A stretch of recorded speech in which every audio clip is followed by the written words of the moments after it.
If you're a parent, you know that feeling, right? That deep in your bones kind of tired that comes from sleepless nights where you just wonder if you'll ever feel like a normal human being again.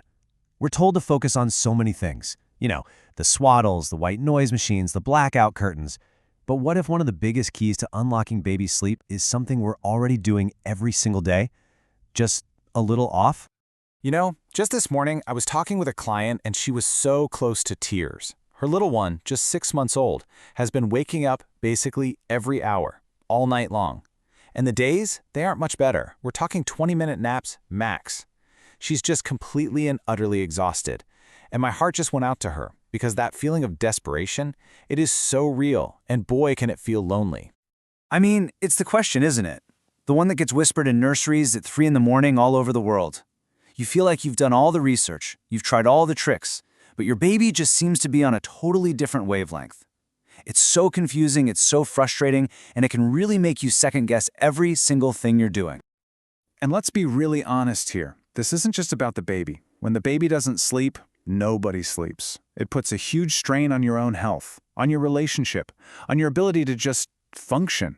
This is not a small thing. It's a foundational issue that really impacts the happiness of the entire family. I really get the struggle on a personal level. Having cared for 9 different babies through foster care, I have been in the trenches.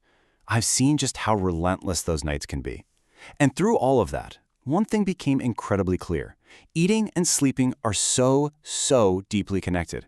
It's this link that, once you really understand it, can literally change everything.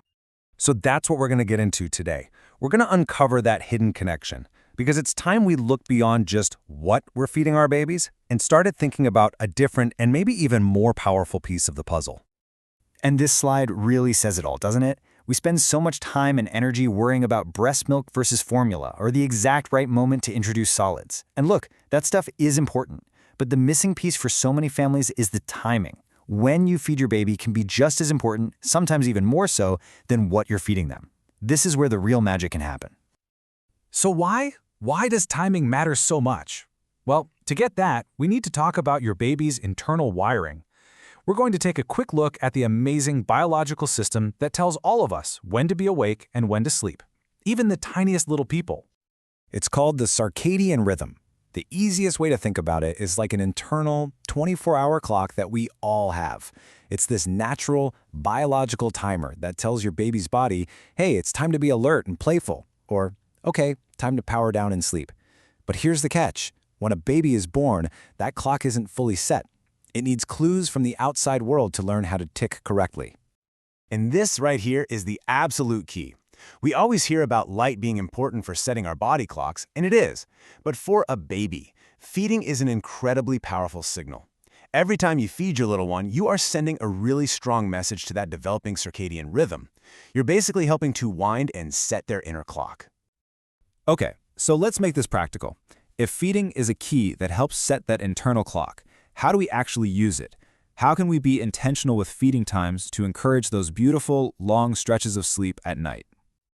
So it works like this. When you have a bright, social feed first thing in the morning, you're telling your baby's clock, "Good morning, the day has started, time for energy." Then, consistent, predictable feeds during the day keep that rhythm going. But then, the night feeds. Keeping those feeds quiet, dark, and kind of boring sends the complete opposite signal. Shh, this is sleep time, not playtime.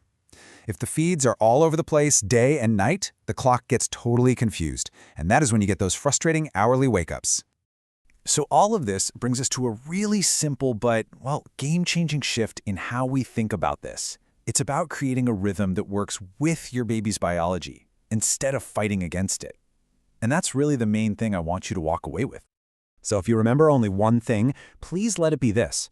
Start paying as much attention to the timing of the feeds as you do to what's in the bottle or when you last nursed. By creating a really clear, consistent difference between day feeds and night feeds, you're giving your baby the clearest possible map to a good night's sleep. And so that's the question I want to leave you with. Instead of feeling totally overwhelmed by 100 different sleep tips, just think about this one thing. What single small tweak could you make to your feeding routine? Maybe it's making sure that first morning feed is always around the same time, or making a real effort to keep those night feeds dark and quiet. What one thing could you do that could start setting your baby's clock in the right direction tonight? you might have a lot more power to change things than you think.